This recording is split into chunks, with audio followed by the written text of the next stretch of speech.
Dubai के सब नाजरीन को अस्सलाम वालेकुम। मैं हूं मोहम्मद ज़हीर अख्तर और सबसे ज़्यादा पूछा जाने वाला सवाल तो पिछले तकरीबन 1-2 वीक से मुझसे पूछा जा रहा है और इसके अलावा पाकिस्तान से स्पेशली लोग ये पूछते हैं, क्या यूएई के वीज़े बंद हो गए हैं, दुबई के वर्क वीज़े नहीं लग रहे हैं। बांग्लादेश वाले पूछते हैं हमारे वीज़े नहीं इश्यू हो रहे हैं और इसके अलावा क्या 3 साल का वीज़ा लग रहा है या 2 साल का वीज़ा लग रहा है। तो नुमान भाई के पास आए हैं, थोड़ी इन्फॉर्मेशन लेते हैं कि क्या नई अपडेट है। अस्सलाम वालेकुम नुमान भाई। जी वालेकुम नुमान भाई, सबसे पहले बताएं कि इस वक्त क्या दुबई के सब लोगों के वर्क वीज़े लग रहे हैं? कोई ऐसा बंदा तो नहीं है पाकिस्तान का जिसका वर्क वीज़ा इशू ना हो रहा हो? जी ज़हीर भाई, जैसे आपको तो इस चीज़ का नॉलेज होगा कि यूएई के कुछ रूल्स हैं। कुछ रूल्स के मुताबिक जो है ये इमिग्रेशन जो है वो अपडेट होती रहती है। कुछ मोरे जो है मिनिस्ट्री ऑफ लेबर वो अपने रूल्स अपडेट करती रहती है। तो उसी हिसाब से जो है अभी उन्होंने पाकिस्तान के कुछ जो है वो डिस्ट्रिक्ट वो इन्होंने जो है वो उसके वीज़े नहीं लग रहे। पीछे उनकी न्यूज़ भी आई थी कि जी वीज़े लग रहे हैं, उसमें कोई इशू नहीं है।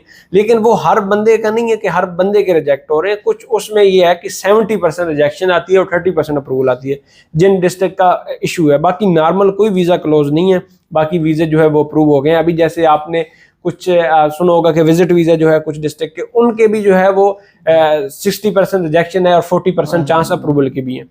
तो इसी तरह जो है वो सब जो बांग्लादेश है उन्होंने उनके लिए डिग्री रिक्वायर्ड की है कि जो डिग्री पर्सन है, क्योंकि रूल्स हैं कुछ जो है वो गवर्नमेंट अपडेट करती है, जो इमिग्रेशन है वो अपडेट करती है, मिनिस्ट्री ऑफ लेबर अपडेट करती है, उनके लिए रिक्वायरमेंट रखती है। बैन नहीं होते, रिक्वायरमेंट ज़्यादा हो जाती है कि इन बंदों को लिए अभी जैसे अभी लेबर है पाकिस्तान से वो ज़्यादा आ गई है, तो वो रखेंगे कि अब लेबर की ज़रूरत नहीं है, हमें इस लेवल के बंदे चाहिए कि जो जिनके पास मास्टर की डिग्री हो या ये सर्टिफिकेट का डिप्लोमा हो, वो हमें सबमिट करेगा, हम तब वीज़ा इशू करेंगे। यही बांग्लादेश के लिए हुआ है कि अभी बांग्लादेश के लिए जो लेबर है वो उन्होंने बैन की है और उन्होंने जो डिग्री होल्डर हैं सिर्फ उनका वीज़ा जो है वो अलाउ कर रहे हैं। लेकिन कुछ उसमें लेबर के भी हो रहे हैं वीज़े, लेकिन जो मोस्टली अप्रूवल दे रहे हैं वो डिग्री होल्डर को दे रहे हैं। जो रिजेक्शन आ रही है वो सिर्फ लेबर को आ रही है। जो लेबर में आके काम करना चाह रहे थे उनके लिए उन्होंने रिजेक्शन आ रही है। जो बाकी मैनेजर हो गया, अकाउंट्स डिपार्टमेंट हो गया, कोई और जो भी इंजीनियर है या कोई भी जिसके पास डिग्री है उसके लिए वीज़ा बैन नहीं है, वो वीज़े लग रहे हैं, वीज़े उनके जो है वो प्रोसीड वो हो रहे हैं। चलें, ये तो क्लियर हो गया सबका कि अभी सबके वीज़े इशू हो रहे हैं, कोई इशू नहीं है। सबके वीज़े पाकिस्तानी या बांग्लादेश वीज़े निकलते हैं। किसी का रिजेक्शन को इमिग्रेशन का काम है, उसमें हम कुछ नहीं कर सकते। हमारा काम है अप्लाई करना। बाकी इंशाल्लाह मैक्सिमम लोगों के निकल आते हैं। कोई हम लोगों के ना निकले वो अलग इशू है। कोई ना कोई मसला भी बाद ऊपर होता है, कोई यूएई से गया हो तो उसका भी कोई मसला मिसाल इसमें आ सकता है।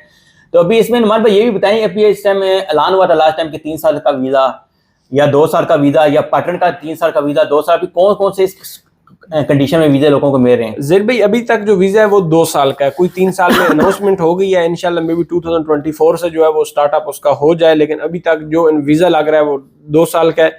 चाहे वो एम्प्लॉयमेंट वीज़ा है, चाहे वो इन्वेस्टर वीज़ा है, वो आपका 2 साल का वीज़ा लगेगा। कोई 3 साल का वीज़ा अभी तक नहीं है। सही, यानी कि अभी तक सिस्टम अपडेट नहीं हुआ है।